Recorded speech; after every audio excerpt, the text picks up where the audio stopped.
Hello everybody, this is Granny's GodPod number 56, Suffering Loss. It's never good to lose a loved one, but I especially feel for those who have suffered a loss towards Christmas time. I wanted just to say a few words to anyone in that situation, and hopefully to help those understand who know someone that is finding life difficult for that reason. While the rest of the world is looking forward to the celebration of Christ's birth, or even a secular Christmas, it can be a difficult time for those who have lost a loved one, especially so if the loss happened at the latter end of the year. The family may want to enjoy the usual celebrations, but the grieving one may not be able to do so yet, and feel a responsibility not to dampen the mood for everyone else. Nothing in life prepares us for the death of a loved one, whatever the cause. Death touches us at a deeply personal level.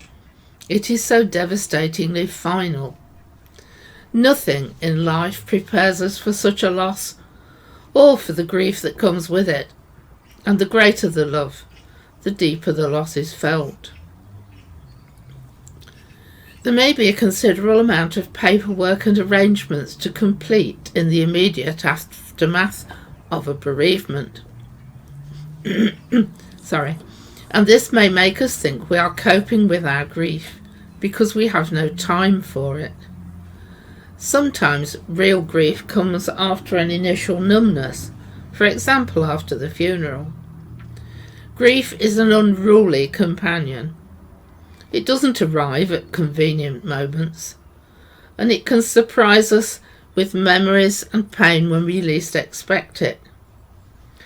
We may even begin to think we're over the worst, only to find we were sadly mistaken.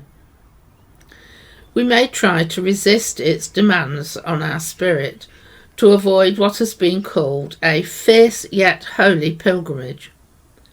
We may be afraid of being overwhelmed, of being lost in our feelings. But to quote Paul, Philippians 4:13, we can do everything through him who gives us strength. It may seem that others expect us to pass through this process quickly, which we can resent for being unrealistic. After some time off work, we then have to put on a brave face and carry on with our lives. Grieving can be uncomfortable for the people around us. Friends may not know what to say or do in the face of our pain. Even our loved ones can find it difficult to handle our brokenness, maybe even lose patience with us because they so want things to return to normal. Painful as it is, grief unfortunately has a necessary role in our healing. We may never get over our loss, and maybe nor should we if we have loved deeply, but in time we can learn to live with it. It must run its course, and there is no set time for this to happen. Everyone is different. It is easy for some to turn to the Lord at such times, and there are comforting words to be found in the Bible.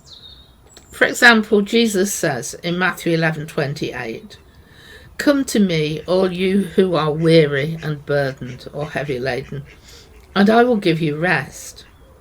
For others, they may feel anger towards God and turn away from him. But we should not blame him for our bereavement. He cannot always be intervening in the world, or we would lose free will. If you were God, would you want love from people who had no choice but to give it, or from those who genuinely gave it? When we come out the other side, we may find God provides us with a different, sometimes even a better path.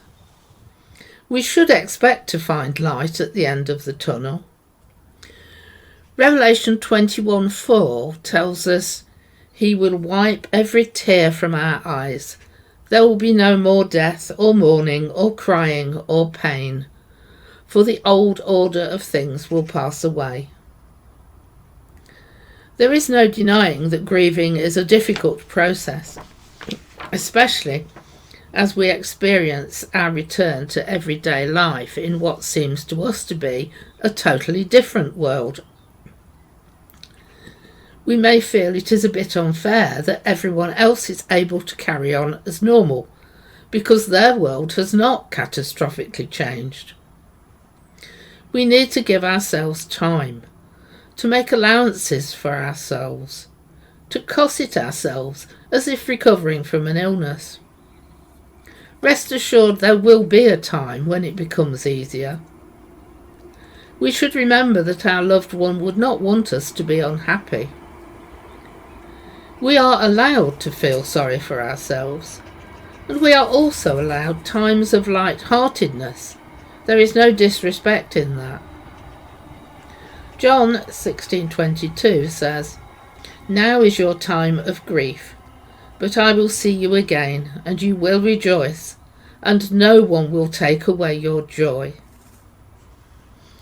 In the Bible, King David fasted, cried, and prayed for 7 days, while his unnamed newborn son, whose mother was Bathsheba, became sick. But as soon as the child had died, David got up, washed, dressed, and had something to eat. When his servants asked why he had stopped fasting and crying, David said, "I can't bring him back to life. Someday I will go to him, but he cannot come back to me." It should comfort us then that even in the Old Testament, David expected to see his son again in the next life. Thank you for listening. I hope this has been a blessing and some help to you. I'll see you in the next one.